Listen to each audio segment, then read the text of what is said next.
We are on to Initiation 8, the Great Transition, and Initiation 9, the Refusal.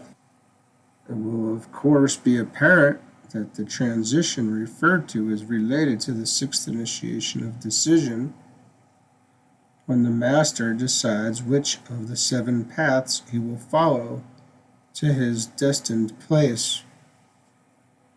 I know not what the great refusal involves.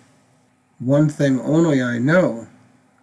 It indicates the initiate's last contact with what we understand as cosmic evil manifesting on this planet and in relation to the planet. He is accorded this last contact, but such a contact is not based upon anything analogous to evil within him, but is based upon the planetary appeal for liberation. This appeal is so strong that the initiate, because his heart is on fire with love, is tempted to go back upon his decision and stay upon the planet with those world saviors who have chosen the path of earth service.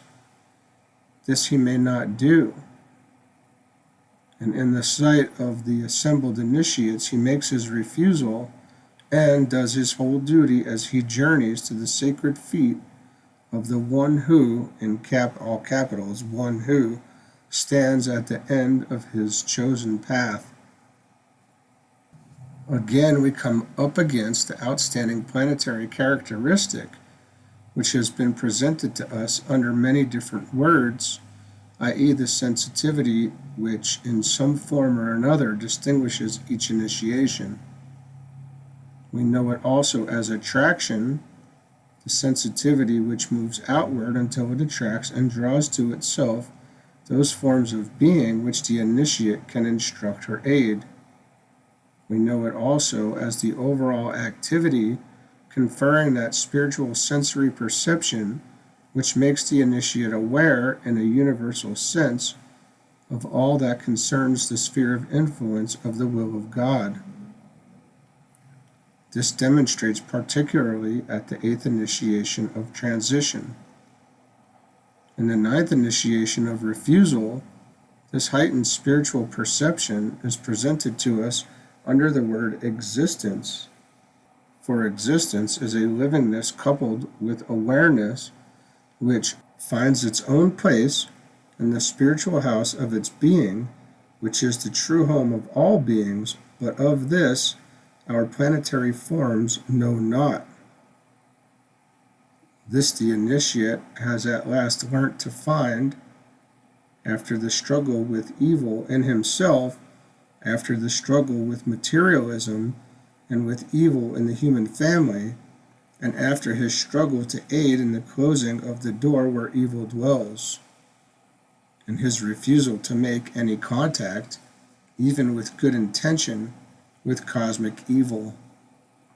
The planetary lodge of masters has absorbed him, and, at the final initiation, the great lodge on Sirius has recognized him, and with the black lodge of adepts he will have nothing to do.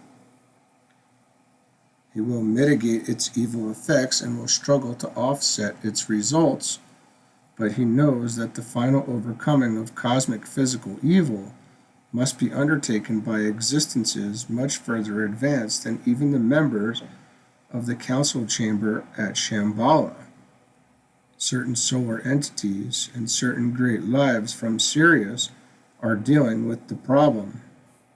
The theme of the living consciousness of the planetary logos is forever and unchangeably the great hierarchy of being, that chain of life in which the smallest link is of importance, and the greatest link is related to the smallest through the electrical interplay of spiritual energy. There is not, from one more important angle of life, but hierarchy, linking sun with sun, star with star, solar system with solar system, planet with planet, and all planetary lives with each other.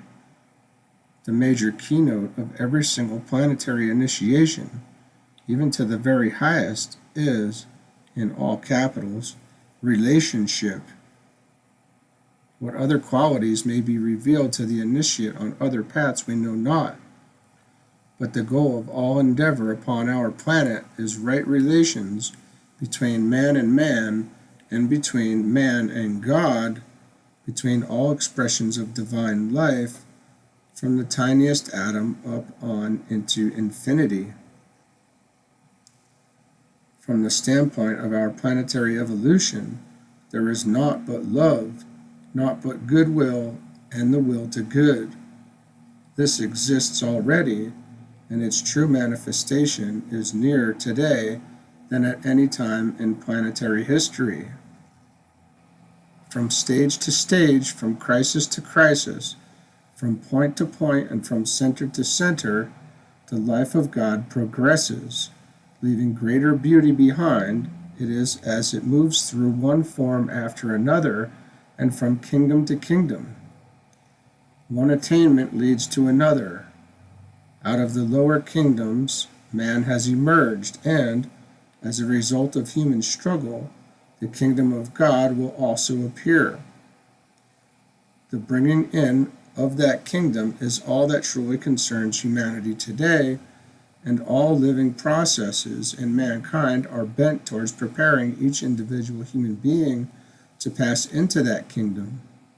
The knowledge that there may be greater manifestations than even the kingdom of God may be inspiring, but that is all.